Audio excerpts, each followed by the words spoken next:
Howdy ho, guys and gals, it's Red, your friendly neighborhood tool bear, here again to talk to you about some unpleasant news. Yeah, it's looking like GM, America's largest automotive manufacturer, is looking to kill off more cars. Yep, 6 of them in total.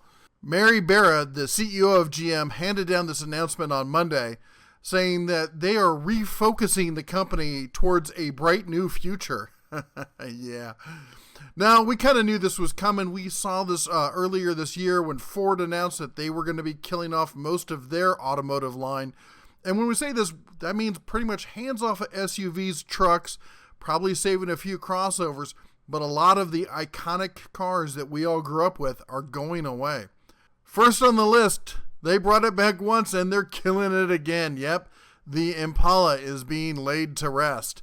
This poor car has gone through quite a lot in its second life.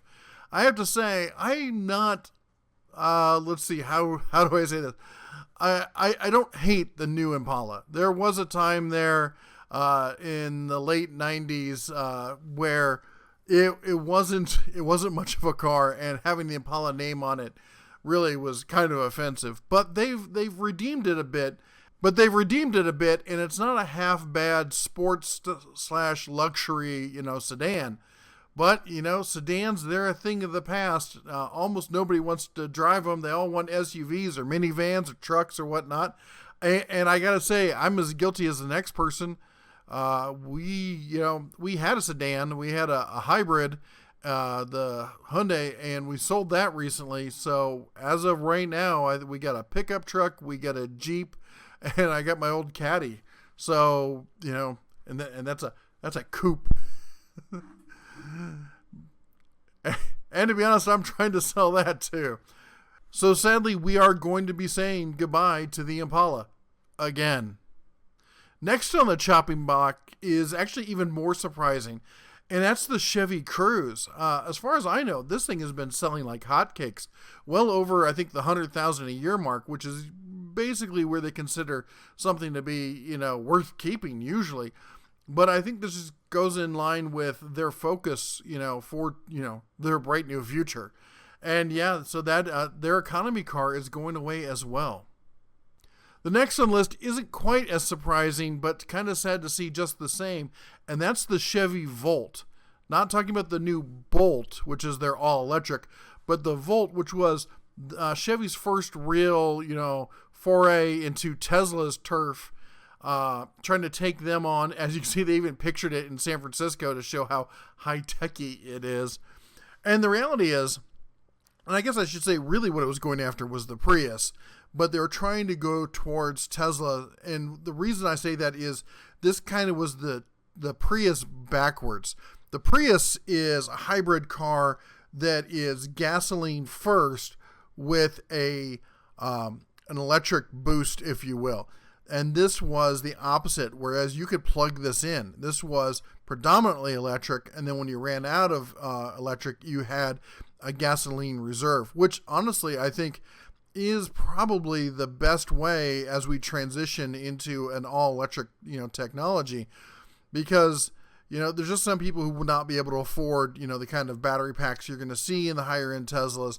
And if the big auto manufacturers had adopted this platform sooner, it could have made the transition easier.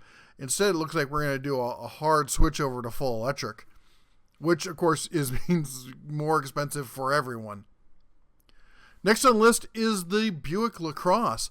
Now, I've never owned one of these, but I seem to always wind up with them when I got a rental car when I'd fly somewhere. And I gotta say, these things were a pleasure to drive. I've never sat in one of these and been disappointed. They've always had a ton of power, a ton of room, and have just been just a breeze to drive. And I'm really kind of sorry to see them go. Along those same lines, yep, it's Cadillac on the block with their CT6, their big flagship product. Yeah, we're going to be seeing these, with the Impala going away, the Buick LaCrosse, the CT6. They're getting rid of all the big sedans, and the reason is there's just no sales to support them. Okay, that's kind of a stretch. There's sales, but they want to take the money that they have and put it towards something they think will be more profitable. And, I guess we'll see as time plays out whether they were right to make that call. One thing of interest is they're still going to be selling this car. So they're going to still be making it and selling it, just not here. Apparently, it's still going to be sold in China. And last is another Caddy, the XTS. Yeah, it's, you see here, it's almost all four-door sedans going bye-bye. The SUV has just really taken over, and the four-door pickup truck, I think, was the nail in the coffin for the sedan. Guys could get their pickup truck on and still have a family vehicle. I know that's what we did. That's what we use ours for. It's great. I can use the pickup truck to go and get stuff and haul stuff, and, taking everyone out to the movies, it's still nice and big and comfortable for everyone. So, I guess it's more of a utility vehicle for your average homeowner. Well, it's going to be tough to say whether GM made the right call here or not. But the really sad thing is how it's going to affect the American worker. The numbers that I saw were 14,000 people are going to be laid off by this change. They're going to be closing plants in Oshawa, outside of Detroit at the Hamtramck Assembly, in Lordstown Assembly in Warren, Ohio. The Baltimore operations in Whitewash, Maryland, and the Warren Transmission Group in Warren, Michigan. And what's really kind of ironic and sad is that Detroit plant, they built that, I believe it was like early 80s. And if I remember correctly, there was a huge hubbub because they pushed the Detroit municipal government to use eminent domain to seize something like 1,500 homes from people so they could build the plant where they wanted to. And here they built that plant, and here we are 30, 40 years later, and they're closing it down. I wonder what those families think about that. And it's, again, I have a real issue with eminent domain being used in this way. Yeah, if you got to put in, a waste facility or, power lines or something, I get it. It's for the government. But when the government is making choices for private businesses, it seems like a clear abuse of power to me. But, if you're wondering, hey, can these people, don't they understand what's going on for the little man, how their choices affect them? I don't know about you, but if I had an office up this high and looking out the world like that every day, you might get a little disconnected from the average bear, if you know what I mean.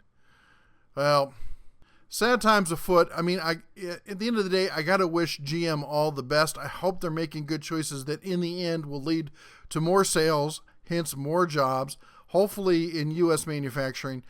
GM recently bought for a good chunk of change a startup company in San Francisco that is built around, or their main business is self-driving cars. And they've also bought a bunch of tech about battery, operated vehicles.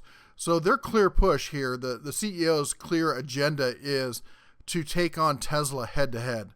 And hopefully that's a benefit for us as American consumers and also for American workers. I hope they get back to work soon. It really couldn't have come at a worse time, the month before Christmas, finding out they're going to be closing your plant. Hope you guys and gals find new jobs and know that our thoughts and our prayers will be with you. Oh well, that's all the news the Bear has for you today. Take care, and as always, shine on.